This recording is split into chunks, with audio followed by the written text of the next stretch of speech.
Hey everyone, James here and welcome to Shard TCG, and today we are looking at the Angel cards from the Angel Structure deck. We've got 7 of these bad boys to go through, so let's dive in. So I'm starting off with the one-shot Angels right now. So we've got the Celestine, which is an Ether type one-shot Angel. It's got a 2/2/2. We came up with some fun new names, like attack names for these and stuff, like Zion Smite and Zen Stance. They sound really, really good, very, very etherical, very in the mind, very meditatory. Meditatory? That's not a word. Like meditation, like, if that makes sense. So yes, the Celestine has the effect Moral Sight.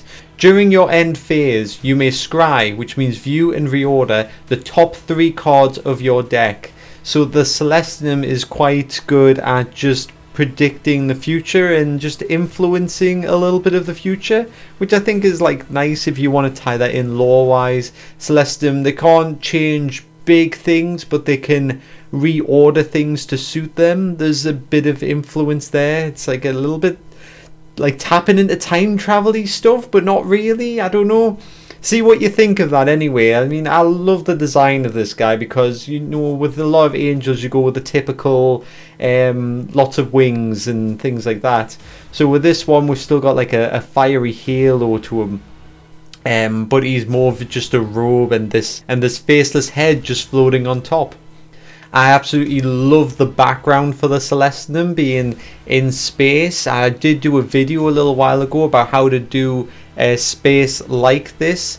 Dead easy, no skill required. You can do this on Inkscape, so if you ever want to make a background like this, check out that video. I'll put it in the link above right now, just so you can check that out if you like.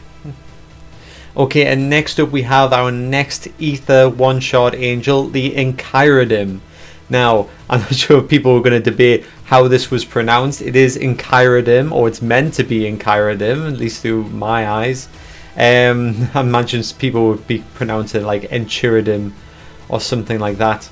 Now, this guy, he's a little bit on the weaker side, but that is because of his effect. Cerebral Manifestation. Free summon this creature from your hand.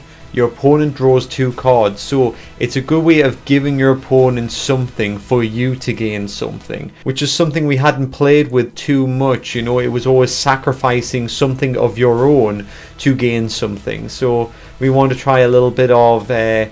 You can have a benefit, and I can have a benefit, and we'll see how that works a bit, because it will just help speed up games and stuff in general. When you've got lots of Enchiradims, if you're summoning a load and then your opponent's getting to draw some cards, I mean, that's win-win. Your opponent now has more firepower for the next round, but you've got creatures on the field right now ready to go. So I mean, it's both exciting in 2 ways.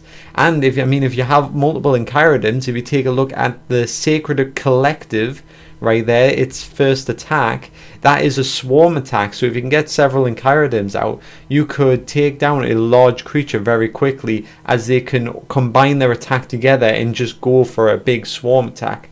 So the Enchiradim is a lot of fun, and I think you may notice with the angels as we're going on is they all incorporate halos in some ways. So the Enchiradim's a little bit more subtle with the gold rings around it there, rather than just a halo floating above its head. But as we go on, you'll see. Just try to watch out for the little halos in each of the angels, okay? Alright, and next up we have our light angel, the Oculum. Now the Oculum, first off, the first thing I notice is it has Zealot, which is the title, which allows it to use 2 actions in 1 turn. This can make it quite deadly because it can be a double blocker if it can withstand that hit. Of course, with its low health, it might not be able to do that. It also can do a double direct attack, which is quite deadly really when you think about things. It could also do a double direct attack, which is quite good for that little chip damage. You know, it depends on your style of play, but maybe you just want to chip away at your opponent. Instead of knocking out their front line, you're just getting around the back and taking out that all important health, which will ultimately win you the game.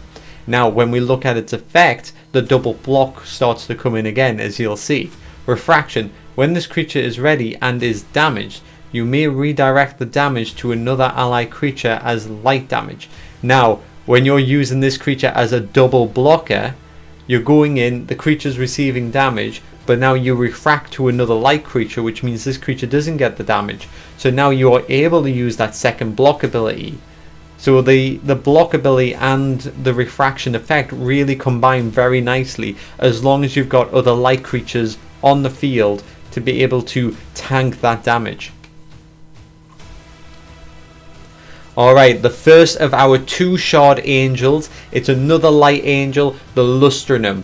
And the reason I put the Lustrum and the Oculum close together is because they work very nicely together. And this is where we're starting to head towards with light type creatures.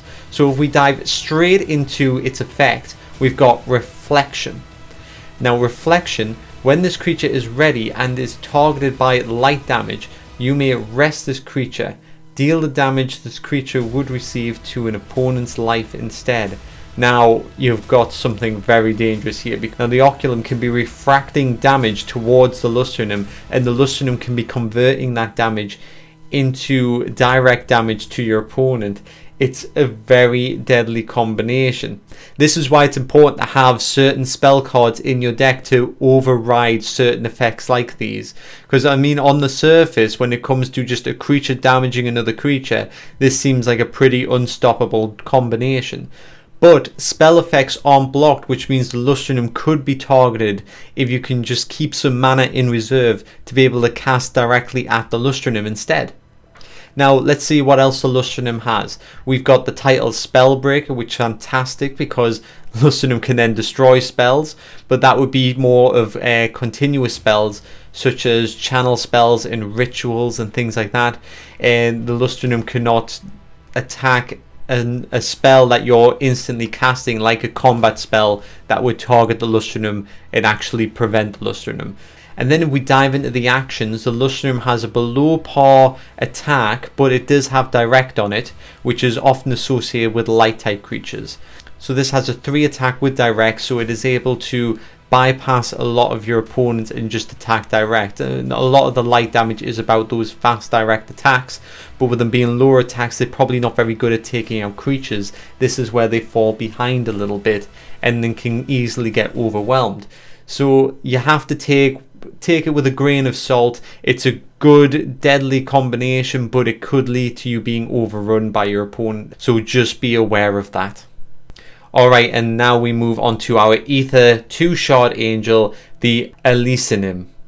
Now I love the design of the Elysium. It seems a little bit plain, but sometimes less is more, and I think it's got this nice symbolism to it. You know, I love the robe that swings around it. Its halos actually piercings through its arms, which I thought was a little bit more edgy. It's faceless, but it has like these horns, which you don't normally associate with angels, though the horns curve back almost into a incomplete halo shape. I'm not sure if people picked up on that, but I like that as another little touch of the Elysium. And of course the angel wings are this nice gold color rather than this white feathery dove like wings that we've been using. So in terms of designs, I like the simplicity of the Elysium, but when you look a little closer, it has a little bit more to it than what you might see on its surface. Now in terms of stats, it's got a below par attack with no additional effects to it. It's got a slightly improved health with 5, where the average for a 2 shard would be a 4. And then we've got a pretty standard 4 counter, but that does have fear, which can help prevent your opponent from interfering with that type of counter, which is quite good. Now, Call of Purpose, its effect: spend 5 life, search your deck and draw 1 card. This is quite a dangerous card to have. It's a reasonably cheap card to get out, and you're able to start drawing certain cards to complete combinations. So diving more into this, 5 life is a good bit of life to spend, and once again this does help speed up the game, because you're risking a lot to spend 5 life out of 25 life. You know, that's 20% of your life every time. So it's 20% the first time, it's 25% the next time. It's 30% the time after that. It's compounding the later we get into the game. It's a lot of life to be able to spend. But at the cost of drawing the cards that you absolutely need at that time, you could consider that priceless, as it could be the cards that win you the game. If you've got the right combination, the Elysium is the key to unlocking that, and it can't be underestimated. That 5 life may be considered too cheap in the right situation. Right, and we're moving on to our final 2 cards, and the runner up for this is the Primal, our Order Angel. Now, I love the design of this Order Angel. He's quite different. He's more armored. The typical angel wings are gone. He has blades instead, though the blades have a little feather-like design to them as well, which I also enjoy. Of course, we've got the halo behind it with that singular point, just so it's just not, you know, a plain hoop. You know, we want a little bit more flair with the Primal. So as for its design, I love it for it being different. It's annoying that it is such a wide angel, because it means it has to be a lot smaller on the card, but you really want those wings to spread out wide and show off as well, so you have to have it set further back for the card design.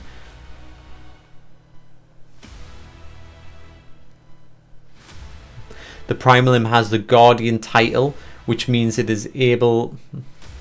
The Primal has the Guardian title, which means it is able to defend you from things like a direct attack, because it is able to be a guardian to your life. That is the advantage of that. So it's a good anti-light creature.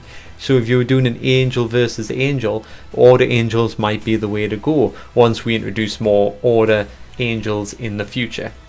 Now, when we're looking at its stats, a 6 and a 6 is pretty standard, but its 1 block does have strengthening, which makes it quite interesting. It means every time that it does a block, you gain a strength token, so then its attack starts to build up more as it progresses through the game. Another big key advantage to the Primal is that it has the Guardian Angel effect. It is literally your Guardian Angel when you're playing with this card. So once per turn, when a creature is destroyed, you may spend life equal to that creature's shard and mana cost, summon this destroyed creature back onto the field in the position it was destroyed in. So the Primal can literally resurrect something, but only if it has just been destroyed. Resurrecting in Shard is quite a costly thing normally, and the Primal can just do it. It's literally just grabbing it on the brink of death and bringing it back. So I like that as the Primal, and of course you have to have some sort of Guardian Angel. It's too common of a phrase, a Guardian Angel, so the Primal really fits that theme very nicely, and I really love how the Primals came together, and it's a very useful mid-tier card to get out there, and it could really close down games for you towards the end, as it makes it harder for your opponent to wipe out the creatures on your field. And lastly, we have the Baritone, a 4 shard Order Angel. Its effect is Titan, which means that it is so big that if it is hit with a splash type damage or anything like that, it does not affect adjacent creatures, because it can just absorb it with its sheer size. Now, the Baritone's attack is a 1 below par, while its health is a 1 higher than par, which is quite nice for an order type creature where they are normally a little bit more defensive, so normally they will be a little tankier and not as much damage. But if we take a look at its block, which is a 2 block, the Unwavering Shield, that has strengthening, so the Baritone is also able to strengthen its attack even if it is below par, so that is quite a nice little addition. I'm not sure if you noticed where the halos are located in this final angel. It's got 6 halos. I mean, that's a lot of halos. I don't think I've done that many with any of the other angels. But maybe some angel designs in the future, we might get a little bit crazy with some halos if I can make a cool design. Maybe I could do a chain of halos for some sort of phase angel, perhaps. I never thought about diving into a phase as an angel, but a lot of phase creatures have chains as designs, so a chained halo would be a really cool design concept. I don't know if anybody wants to draw something up, but if you want to post it in the Shard Discord, that would be pretty handy. something just to inspire me, and then I could go ahead and start making it, you know. So let's dive into the Barithone's effect here, Higher Calling. Spend 5, 10, 15 or 20 life. You may summon this creature to the field for 1 less shard for every 5 life that is spent. So you can spend it up to a maximum of 20 life. Remember that you have a total of 25 life. You could essentially summon this on your very first turn for 20 life, which would leave you with only 5 life left, but you would have a 4 shard creature out on your first turn with a shard to spare. You can bring out a little extra backup, and you could just really try to hammer your opponent and try to rush them down this way. That type of advantage could be hard for your opponent to recover from, but you are really putting yourself at risk because there is easy ways that your opponent could chip 5 life from you. So if you have a few healing type spells where you're able to recover some life back, then perhaps go with this strategy. It would be a fantastic rush strategy. I've tried it once myself, it didn't work. But if I get another opportunity to try it, you are damn right I am going to try it again, because it is a fun strategy. The all or nothing, the just throw everything at them strategy. It's not normally how I play, but sometimes I just try it when practicing things because it is a lot more fun to try things that are out of your comfort zone. So we might as well try some of these. I really hope you enjoy these angels, and it's been a long time coming having to make this spotlight video for the angels. If you have enjoyed this video, don't forget to hit that subscribe button if you haven't already, and that like button, as it does help out these videos and more people can discover these fun little angels that I've created for you to go and play with. So all the best until next time. I'll see you later. Goodbye.